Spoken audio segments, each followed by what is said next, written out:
Buenas noches, doctor. Muchísimas gracias por acudir a nuestra solicitud y para aprovechar esta humilde tribuna para orientar a la opinión pública nacional sobre el tema que indicamos al principio. Bueno, muy complacido, doña Regina, de estar aquí con usted en su programa. Bueno, la complacencia es nuestra, entonces en ese caso es recíproco. Doctor, tenemos que aprovechar al máximo el tiempo. Doctor, una de las cosas que la gente más se pregunta, ¿qué es un recurso de amparo?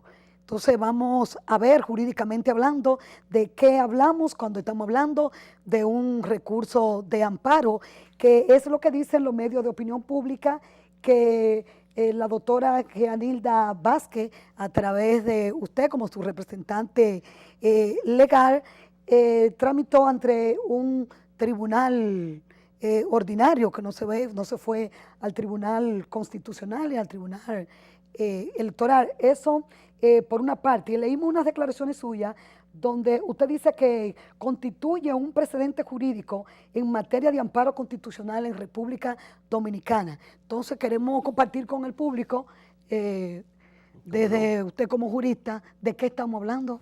Pues mire, primero que nada, el amparo no es un recurso, sino una acción, aunque hay tratados internacionales que lo definen como un recurso, es decir, el derecho que tiene toda persona a presentar un recurso rápido y sencillo cuando cuando se ha conculcado o amenazado el ejercicio de un derecho fundamental.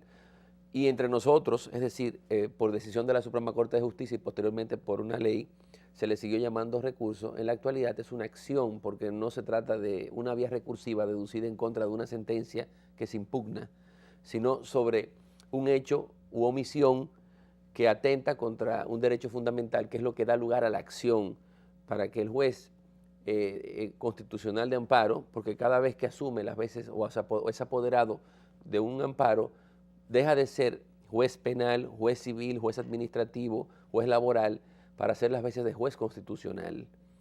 De manera que cuando es apoderado de un amparo, lo que se le solicita es que restituya un ejercicio amenazado, conculcado, me refiero a un derecho fundamental, que son los que están previstos en la Constitución de la República entre el artículo 37 y el 69, y también en tratados internacionales que tienen la misma jerarquía que la Constitución. En el caso de la doctora Jeanilda Vázquez, pues yo creo que hay una pregunta muy recurrente, y es que ¿por qué yo no acudí al Tribunal Superior Electoral? Y yo lo voy a aclarar. Primero que nada, el Tribunal Superior Electoral tiene, digamos, el monopolio de los amparos cuando se trata de asuntos electorales. Es decir, cuando la discusión verse sobre candidaturas a posiciones selectivas. Ahora, en este caso, Jeanilda Vázquez, que había sido objeto de una sanción disciplinaria por un pseudo consejo disciplinario del PRD, y puedo explicar por qué lo llamo pseudo consejo, presentó una acción de amparo fundamentada en la violación de tres derechos fundamentales. Primero, el derecho a la tutela jurisdiccional efectiva. Segundo, a la libertad de asociación. Y tercero, a la libertad de reunión. Ninguna de esas tres materias son afines con el Tribunal Superior Electoral, y tanto la ley como tratados internacionales a lo que se refieren al determinar la atribución de amparo, la determinación de la atribución en materia de amparo del juez que es apoderado, se refieren a la afinidad o relación del juez con el derecho conculcado o amenazado. Más claramente, insisto, si aquí se tratase de una discusión por una candidatura a diputado o a senador en la que la Junta Central Electoral hubiese dado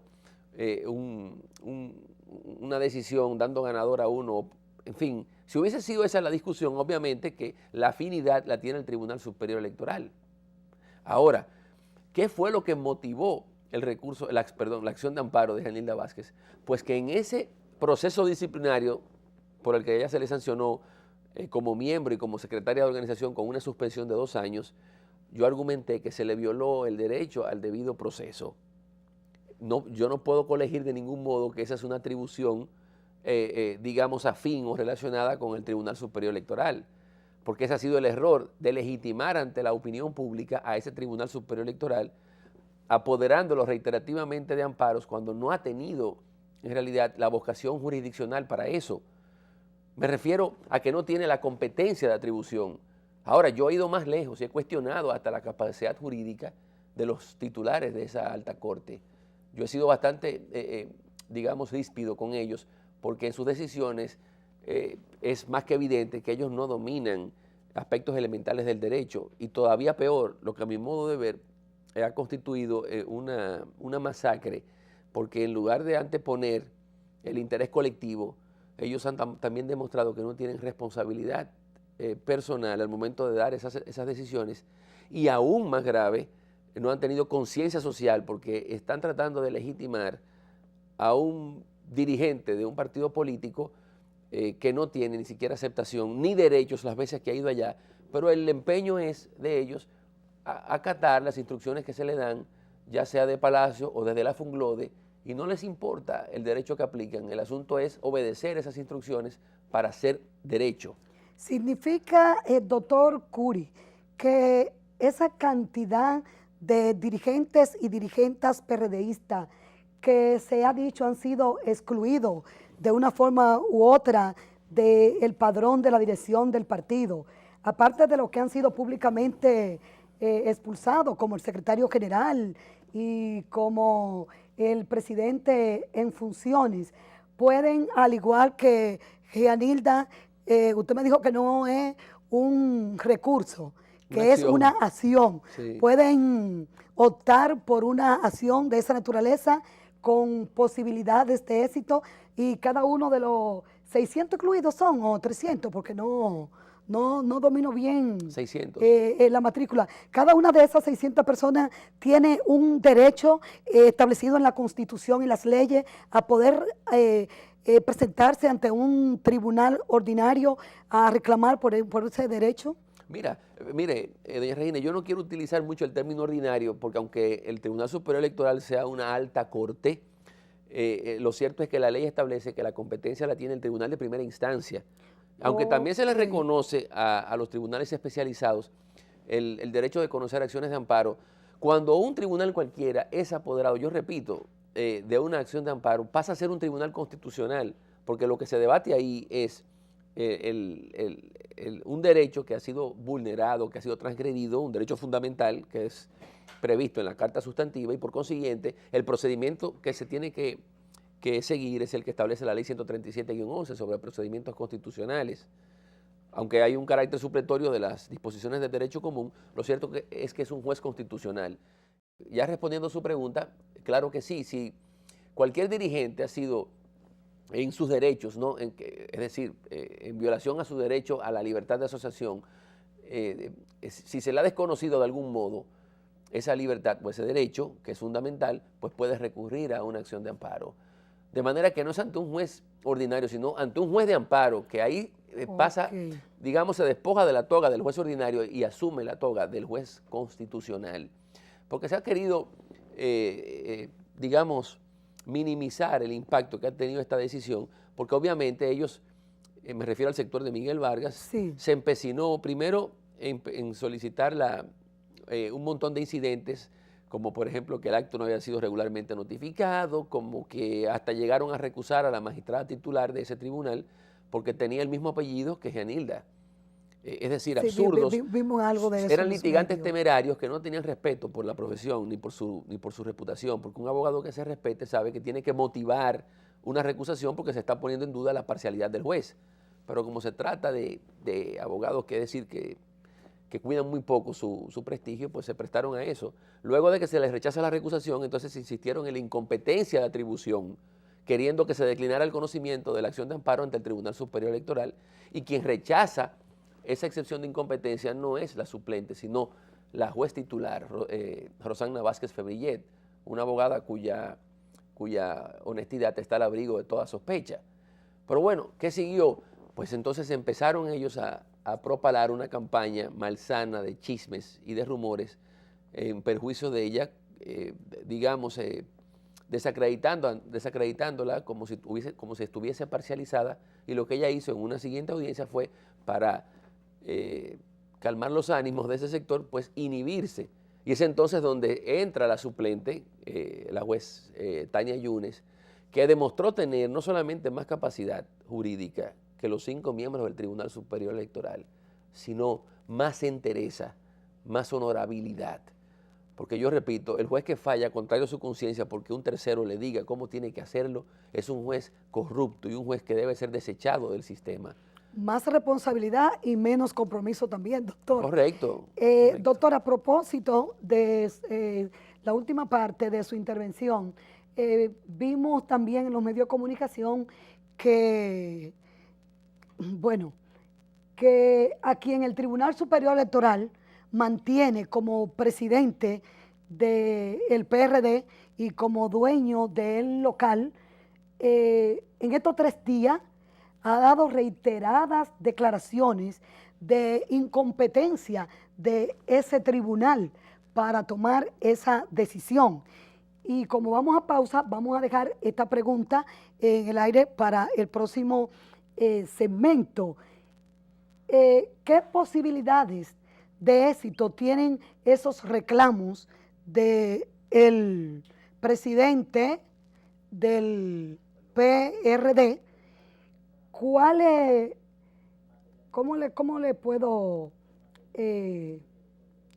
decir?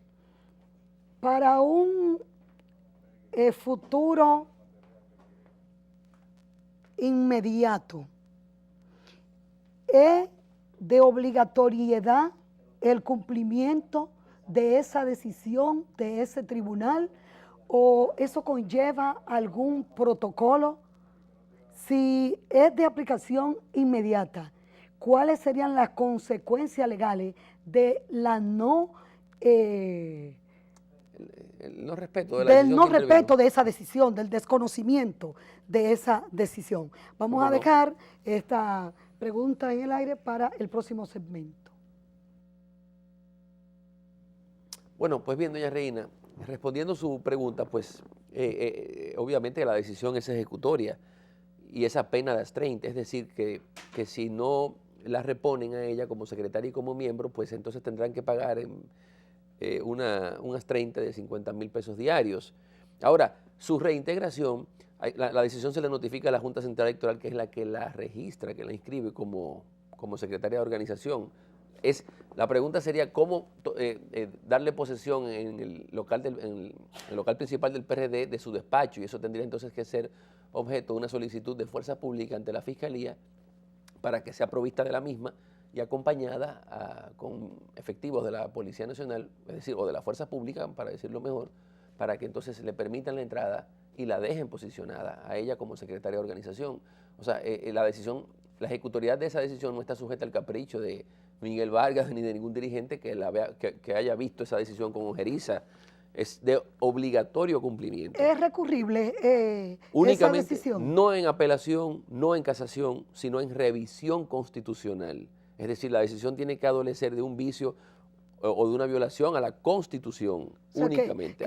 Que iría al Tribunal Constitucional, pero a una revisión. Sí, pero el recurso no es suspensivo de la ejecución de la decisión. Okay, o sea que tiene que ser ejecutada a partir de mañana porque es sobre minuta. Es decir, la decisión con sus motivaciones será leída el próximo día 19, pero en el interregno, ¿no?, de mañana al día 19 ya es ejecutoria la decisión. Indiscutiblemente, doctor, que ese resultado de ese tribunal ha creado unas nuevas expectativas. Yo digo que en la población dominicana, digo en la población dominicana porque el PRD es más de la mitad de la población y la otra mitad se interesa por lo que acontece y por la forma en que puede impactar. Sí. Usted mismo ha dicho que esto constituye como un acontecimiento de precedente. En ese sentido, ya usted como abogado y fuera del marco político, en nuestro país es recurrente que los ciudadanos por los ciudadanos y ciudadanas no hay ningún tipo de respeto, ni de las instituciones públicas, ni de las instituciones privadas, ni de las empresas, ni de las empresas de servicio. Todo el más elemental derecho del dominicano es violentado y es vulnerado a cada segundo, a cada paso que da. Las personas nos estamos sintiendo como que no somos nada. ¿Cuál es su orientación a la ciudadanía dominicana en en el sentido de esa opción que tienen del recurso de amparo ante la violación de sus derechos más elementales? Mire, va a ser cada vez más frecuente la acción de amparo, es decir, es una vía que está caracterizada por la celeridad. La decisión se tiene que dictar, al menos en dispositivo, el mismo día de la audiencia. Entonces, como el referimiento entre nosotros en materia civil ha perdido su esencia porque los tribunales demoran 1 mes, 2 meses, 3 meses en decidir asuntos que están caracterizados por la urgencia, pues generalmente ahora lo que se le trata de buscar es una imputación, digamos, una violación a la Constitución para poder justificar la acción de amparo y está siendo efectiva. Y yo quiero decir que al usted referirse a la falta de institucionalidad, también hay una falta de respeto por las instituciones, porque en este mismo caso, abogados de ese sector del PRD llegaron a proponer 2 veces el mismo incidente. Esa incompetencia de atribución que fue fallada en contra por la juez titular, cuando sube la suplente, el abogado que estaba representando a ese sector del PRD la propuso de nuevo y tuvo la cachaza, la caradura de decir que eso no había sido fallado. Y la juez tuvo que buscar el acta de audiencia para decir, pero esto fue decidido ya. Es decir, usted ve cómo promueven chicanas. ¿Táctica dilatoria? Sí, dilatorias, pero que en materia civil y en materia penal, eso hubiese sido objeto de una declaratoria de litigante temerario. O sea, ¿cómo es posible que un abogado arriesgue su nombre y su prestigio promoviendo chicanas de ese tipo? Entonces, yo no sé, yo creo que todo va a depender siempre de la sanción que apareje cada exceso, porque no es posible que nosotros nos crucemos de brazos. Me refiero a jueces, abogados, fiscales, todos tenemos que aportar nuestro grano de arena para llevar a este y a aquel otro a la legalidad.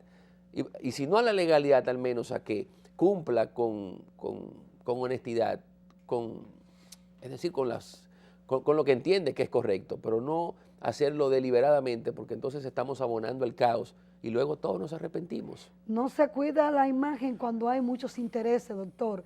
Lamentamos que nos indican que se nos ha terminado el tiempo. Esperamos, doctor Julio Curi, tener una nueva oportunidad con usted. Como no, siempre a la orden. Agradecemos profundamente que nos haya ayudado a edificar a la opinión pública sobre lo que aconteció en esta semana en el orden político. Y a ustedes, amigos televidentes, radioescucha o cibernauta, muchas gracias por acompañarnos una vez más y lo esperamos el próximo domingo. Y el próximo domingo continuamos con el tema del tratamiento de residuos sólidos, el agua y con el reportaje de San Carlos. Buenas noches.